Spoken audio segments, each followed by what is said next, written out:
Saibao Algebra 2. That one's for you, Sebastian. We're not going to, like, we're all on the same page that I have no idea what it means, right?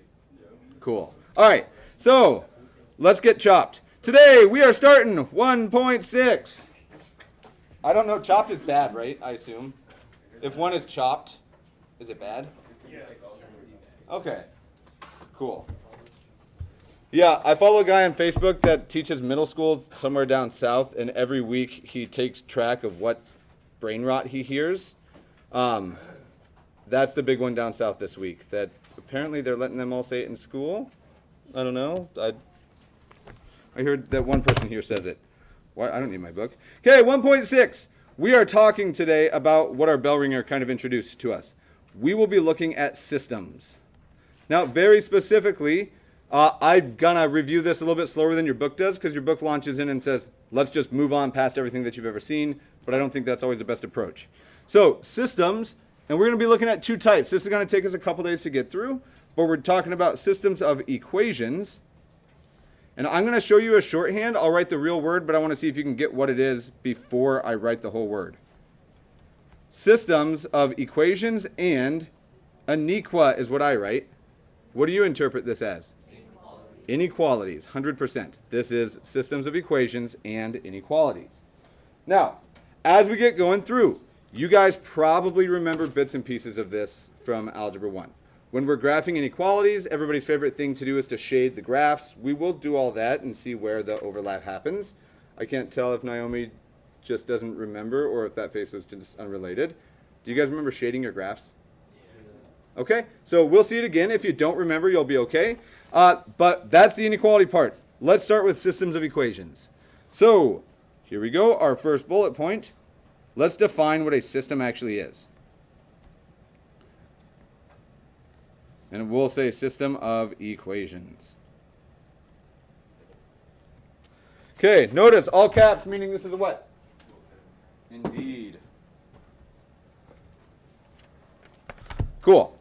So, by definition, systems of equations are super easy to just write down. We've actually seen a system already today. The bell ringer was a system of equations. All we're looking at is two or more equations. And we'll see later, they could be inequalities, but we'll deal with equations now. Two or more equations in the same variables. Okay, on your calculators, and I guess I didn't check you guys out calculators yet, but vars is my shorthand for variables. I will write variables here. I would encourage you to use vars, and the reason that I do this one is because on the fancy TI-84, there's a vars button that stands for variables. So, here we go. Two or more equations in the same variables. That means they can both be x and y, they can both be a and b. It doesn't matter what variables we use as long as there's two or more there.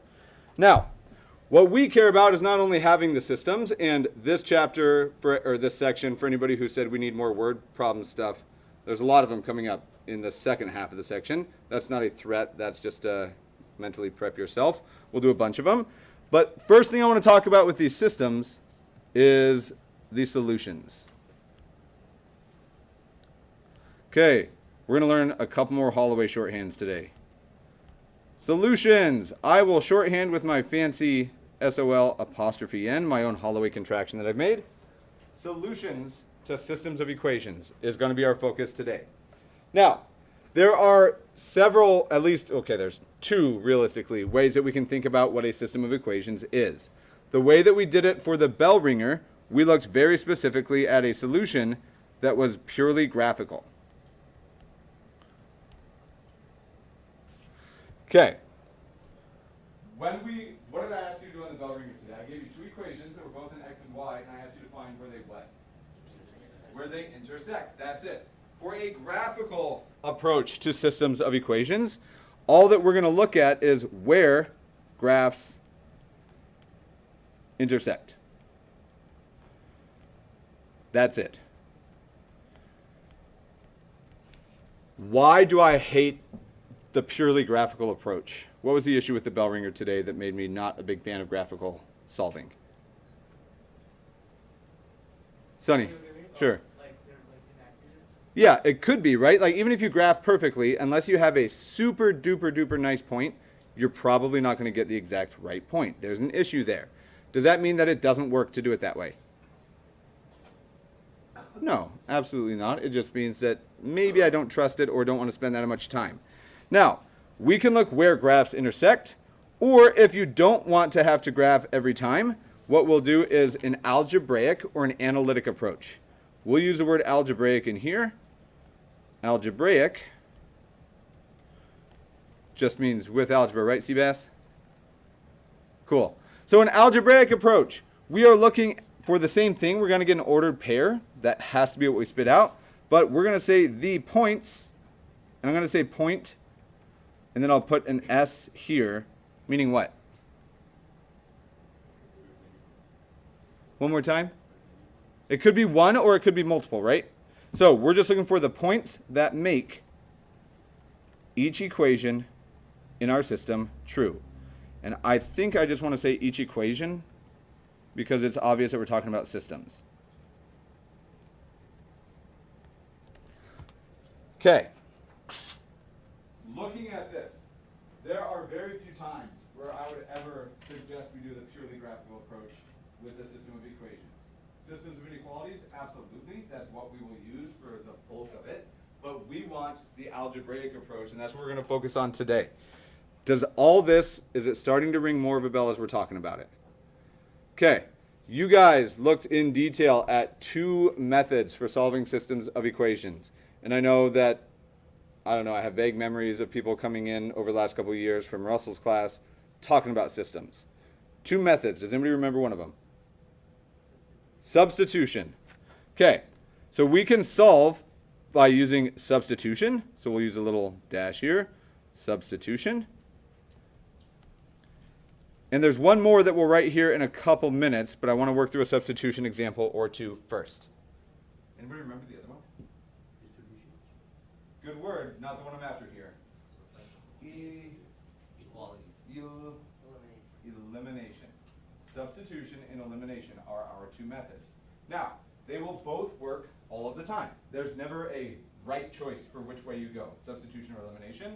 What there is some telltale signs that one of them is going to be way, way easier than the other. And if we can pick that out, we can make this as easy as possible for everybody. So we're going to get right in. And we'll use Desmos to check on our graphs after the fact. But we're just going to go right in. Instead of saying, here's our steps, we're going to do an example together. And then on the side, I'll write down the steps that we do. So we'll set it up. Let's do an example. And I suppose I'll do it the other way. We'll say step number. We'll go ahead and do the action or the operation, what we do. I'll just have it detailed in here. And we have our work that we'll actually work through with our problem. Okay, so trying to save time and combine these two. And I don't know if we really need that much space, but I'm just guessing. All right, let's get some problem here. So here's step one. Like this, not even step one, it's step zero. We need a problem to solve. So here is our system of equations that we're solving. We have a system that consists of two different equations. The first of these is going to be y equals 3x minus 1.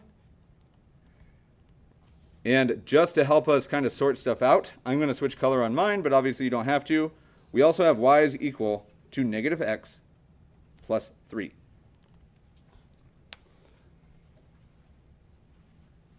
All right. As we look at this, could you graph it if I asked you to? Can I just get a thumbs up or thumbs down from everybody just so I can kind of see where you would place yourself for graphing these equations?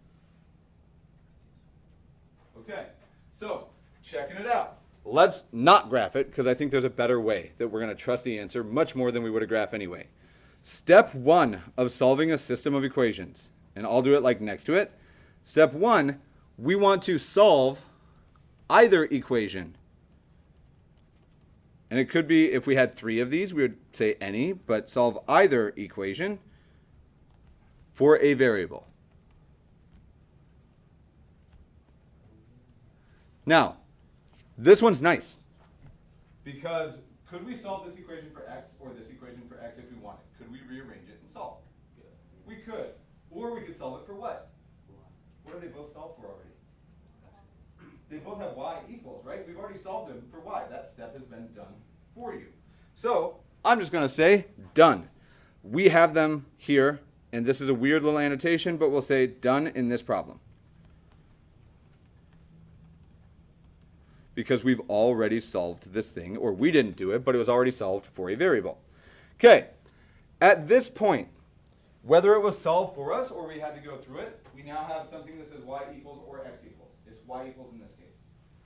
I now need to do what? What's this method called? Substitution.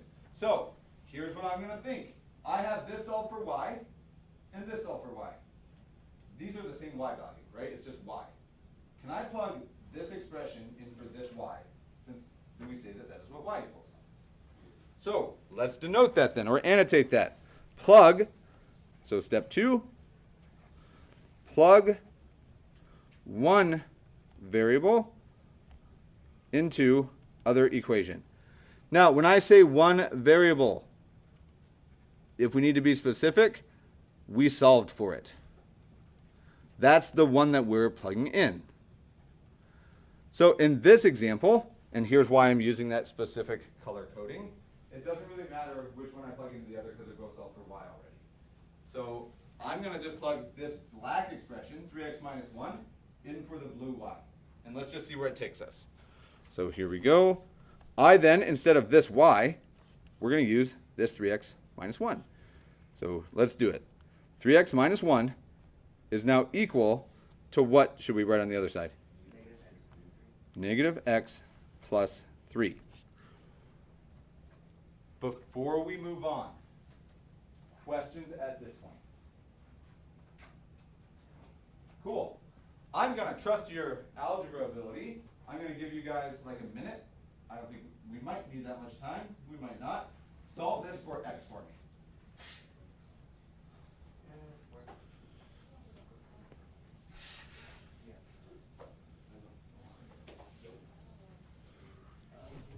If you need help with the algebra, I'm walking around not to get my steps for the day, but to make sure that I'm available to help with the algebra.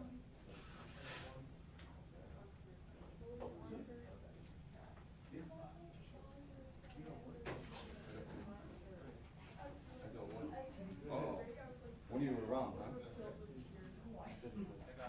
Ooh, I see your issue. How did you get rid of this x? This is minus x, right? Don't write minus 1, make it plus x. Go to x. So we got 1. Cool. So coming around, I've glanced at a few pages. Seemingly x equals 1.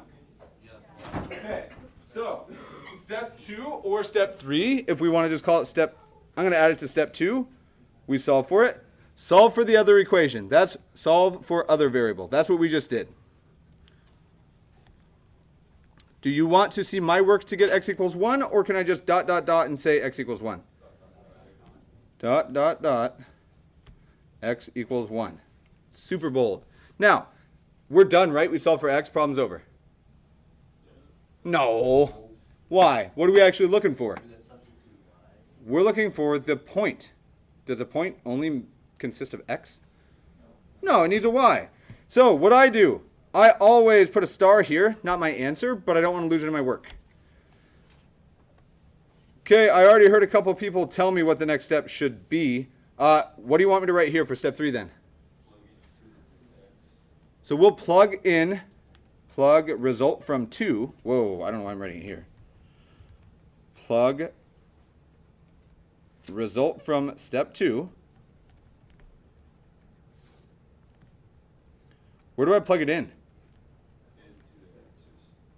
Into which equation? Do I have to do both?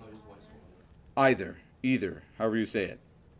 Either equation and solve for the other variable.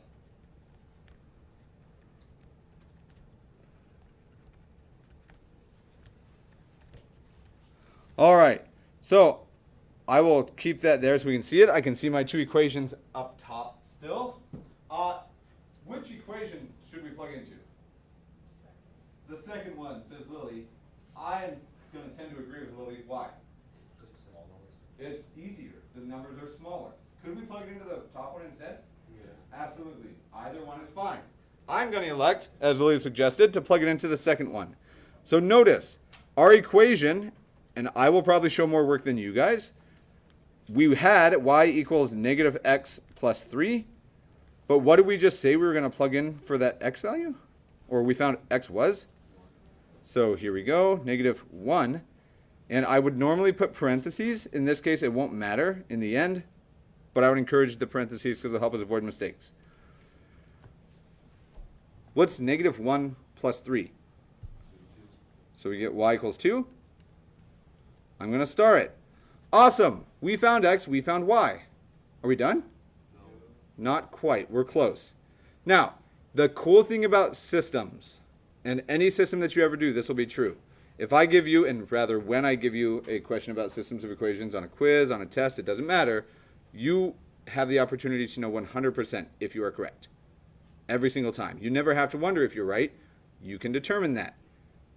This, we said up above that if we're doing it algebraically, we're looking for the point or points that do what?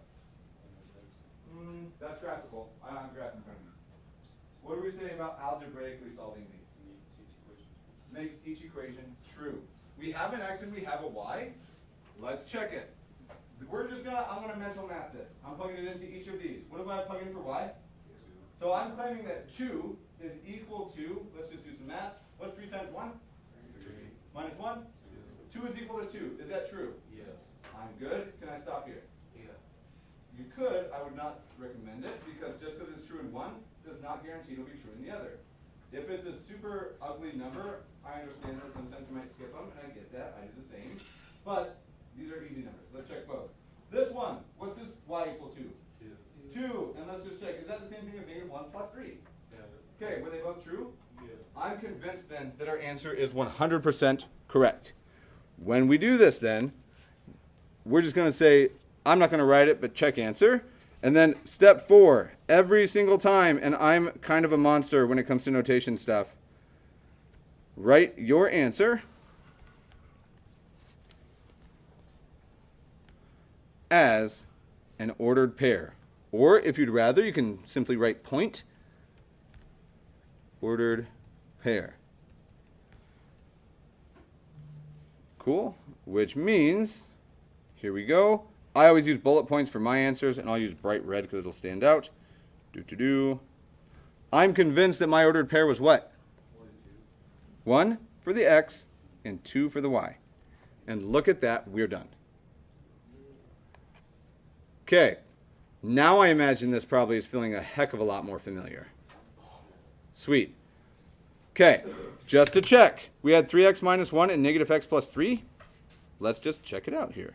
So we'll come over this way. Already forgot them. Negative x minus 3 plus 3. And the other one, 3x minus 1. Okay, here's what the graphs look like. And we just found 1, 2, right? Hey, look at that. We got it. This problem, I'm trying to think of how I want to word this. If I had asked you guys to graph this carefully, do you think this point would have been more likely to obtain? But, weird question. I think we can all agree in general what a nice number might look like. On the ordered or on the coordinate plane, are there more nice numbers or ugly numbers? Like, there's 1 and 2 and 3, those are nice, but then there's 0.672953 and 0.62956992, like 6, 7. All of those exist, right? There are so many more ugly numbers than there are nice numbers. Don't think that just because you get decimals or something at some point that you're wrong. That doesn't, odds are it's not going to be nice. Okay, I want you guys to do one on your own or with your neighbors. I will come around and kind of check. I'm going to give you guys a head start, but I want you to work one more problem for me. Before doing so, parts of this process that you looked at and went, I don't know what happened, and I was too shy to ask at that point in time.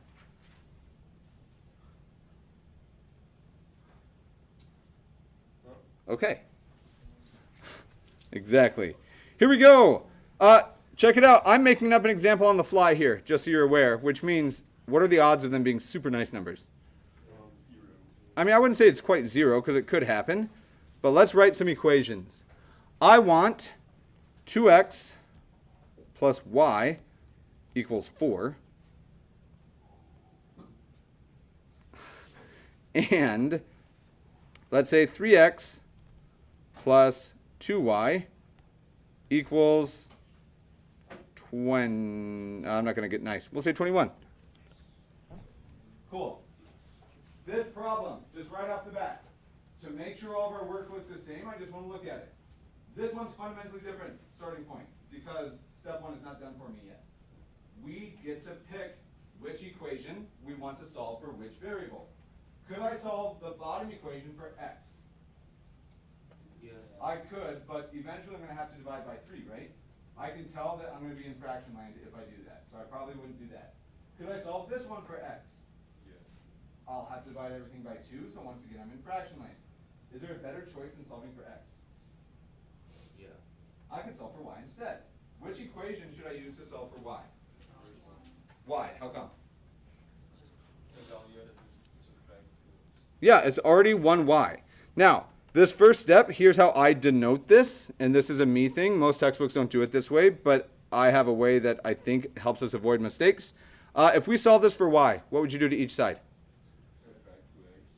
Subtract 2x. So check it out. Here's our step 1 already. Y is equal to, we could call it 4 minus 2x, but that feels clunky to me. I would call it negative 2x plus 4. We have step 1 together. We've all solved for y. I want you guys to run through the rest of this problem. I'm going to give us a couple minutes. I'll be walking around to answer questions and help as you need it.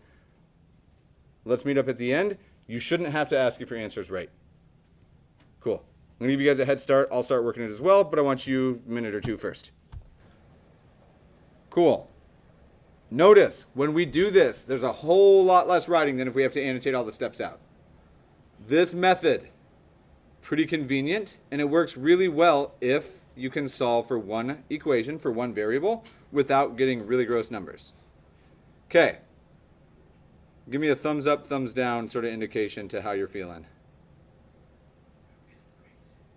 Okay. Specifically about the math, just to be clear. Great with the math as well, Seabass? Yeah. Cool. All right. Well, substitution's pretty cool. What's our other method? Elimination. Okay, here's the deal. I don't think that we're going to finish all of this before the end of the hour. If we have to have like a half class of homework time to get some extra practice tomorrow in class, please don't cry too much about it. Cool. If instead of giving you homework, we just do some in school, like I get a lot of emails saying, please give us more homework all the way, like every day. Don't be too upset if that happens. Cool. All right. So substitution. Again, this is all the work that it takes. Check your answers. Let's move on to our second method. Okay, so we used substitution. We're also going to have elimination.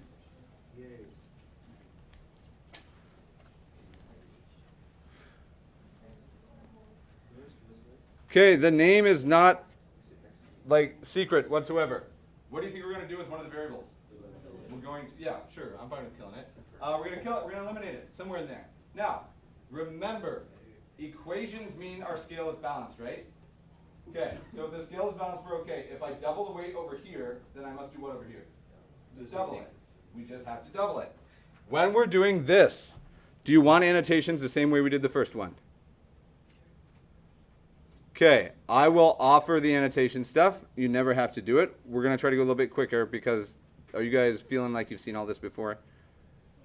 Okay, so it is a good refresher, but maybe we don't have to teach it like it's the first time you've ever seen it. If you need it, let me know, but let's just jump in. We're going to do the same thing. We're just going to jump right in with an example. Here's the weird part of elimination. When we do elimination, I use a very, very specific notation that helps to like get rid of errors that people make. I would suggest you use it, but you don't have to write it down exactly like I do. Obviously you will this one, but I would always use this exact same format when doing these problems. So here we go. We'll just solve by elimination. And what I'll do instead of doing 2 columns this time is I'll do some little annotations in a different color so that if you want them, you can have them, but you don't have to. So, gosh, I've said so about 50 times today. I need a new word. What? Other than so. Ooh, it's not going to be that one. Just that one time is the only time you'll ever hear me say that word. All right. Anyway, 2x plus 3y equals 5. And we'll use green for the other one. Let's do 3x minus 4y equals 1. All right. My first question. What form are these equations in? Good. They're in standard form. Okay. Why is this not an obvious substitution problem? Because it's not. Okay. 30 seconds, talk with your neighbors. I'm going to call somebody random. Why is this not well suited for substitution as a question?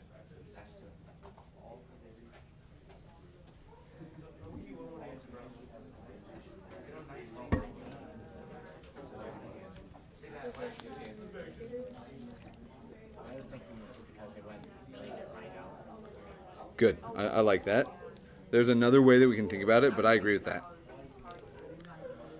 5, 4, 3, 2, 1. All right. Number 5. I don't know who that is. My sheet's back there. Who's 5? Talia. Why do you think substitution's not going to be super nice here?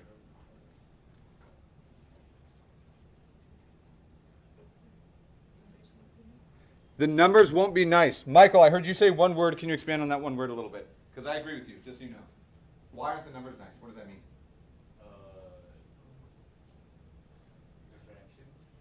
They're fractions. Yeah. What do you mean by that? It doesn't divide well. Yeah, if I tried to solve this for x, I'm going to wind up with a 5 over 2 and a 3 over 2. Because I'm going to have to divide by 2. If I try to solve it for y, I get 2 over 3 and 5 over 3 when I divide by 3. That's not very nice. The exact same thing happens here, which means maybe there's a better way. Okay, again, I want to stress, if I do something to the left side, I have to do it to the right side as well. And it doesn't change anything other than the way it looks. The expressions would be equivalent, meaning the exact same. They might look different, that's okay. We get to pick on which variable we want to eliminate first. Gut feeling on x or y? How come? It's the smallest. So you see a smaller number, I'm fine with that. I'll tell you, I would eliminate y's.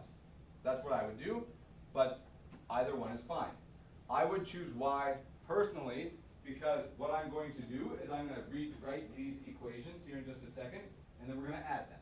And I want stuff to cancel out. I see that y is positive and y is negative. Those will cancel out. But we could do the x's. How many of you would rather do the x's here for this first one? Cool, let's do x's. Everybody wants y's, let's do the x.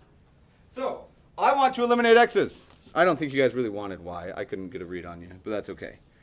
Okay, I'm going to eliminate x.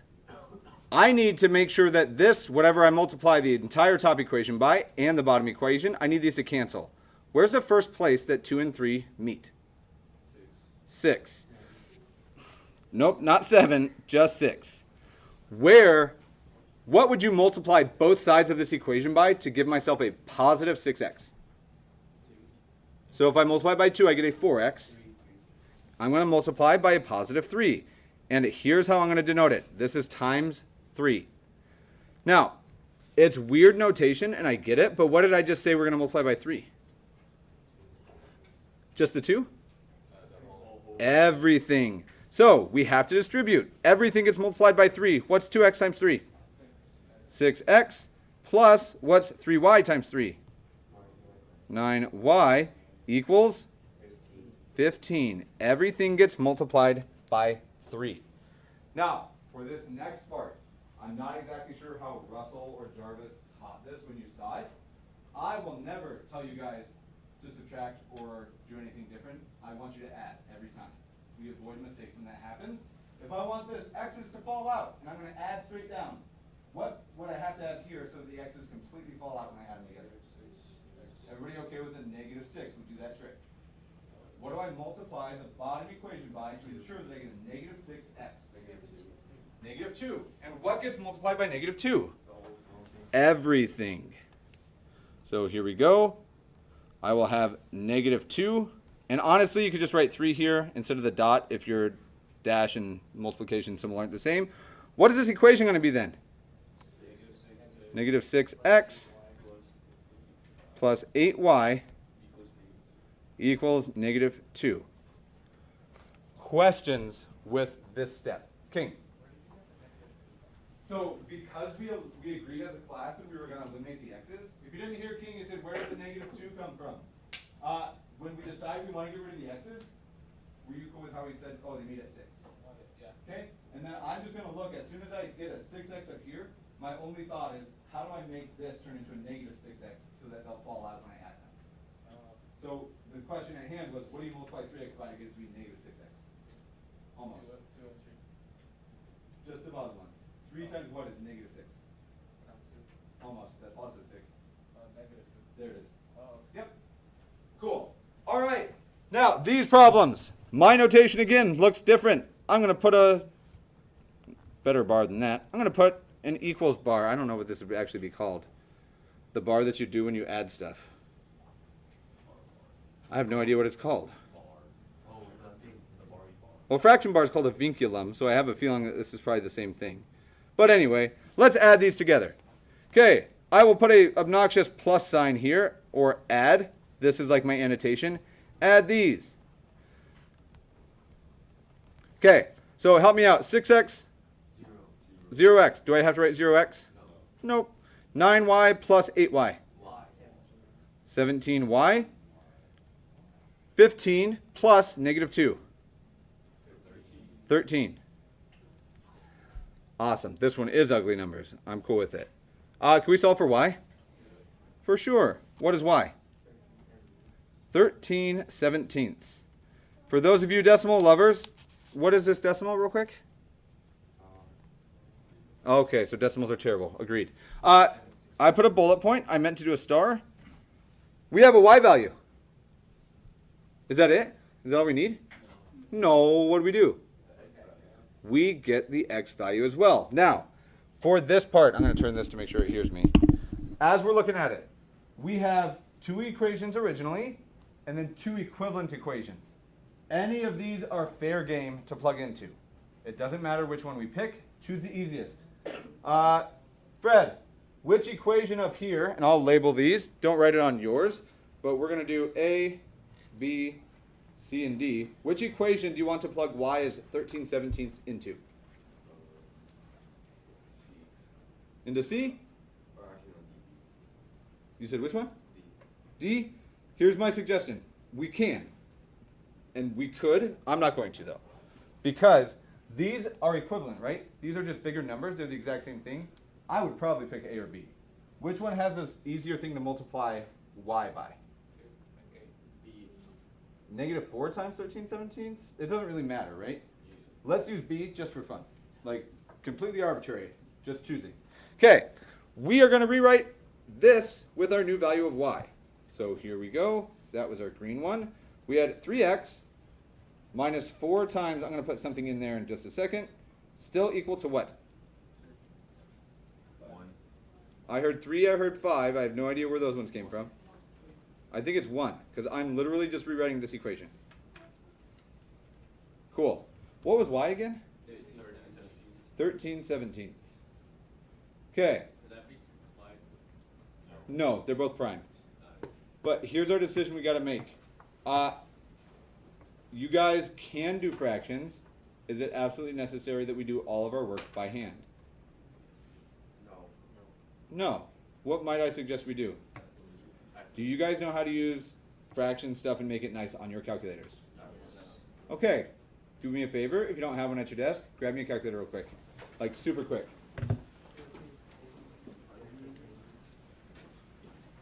I also need one. You guys can share if we need to. Alright, go.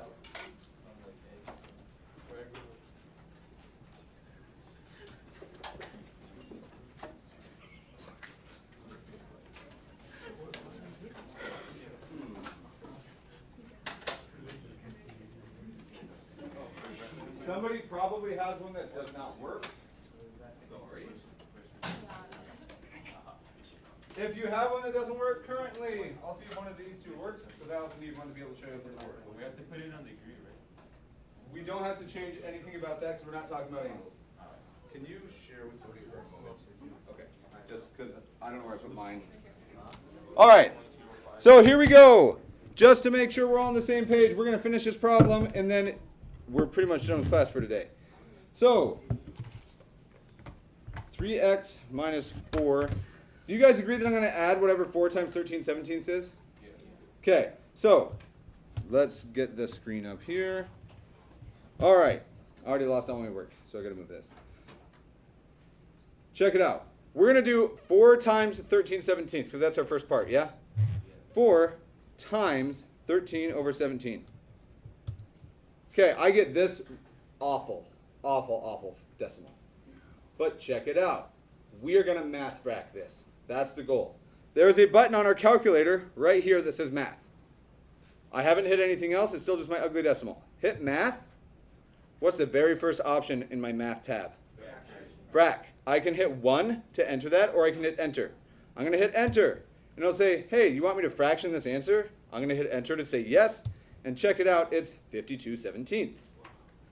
Now, this can save time, but what we've just determined is this is 3x minus 52/17 equals 1 still.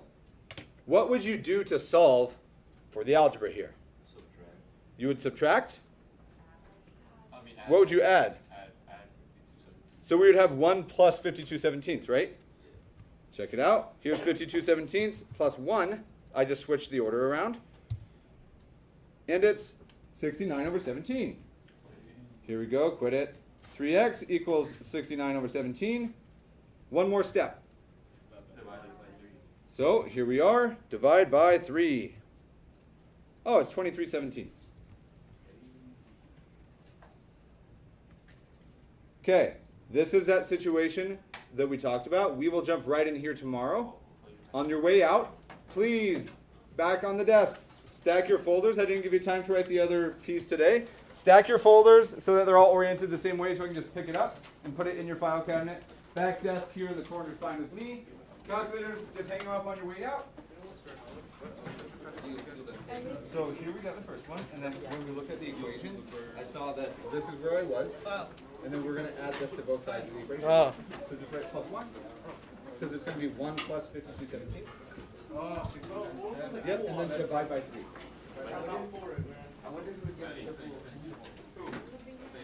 All right, later Raiders. What's up, dog? Not much. What's up with you? You were expanding that last year. No, I'm still expanding now.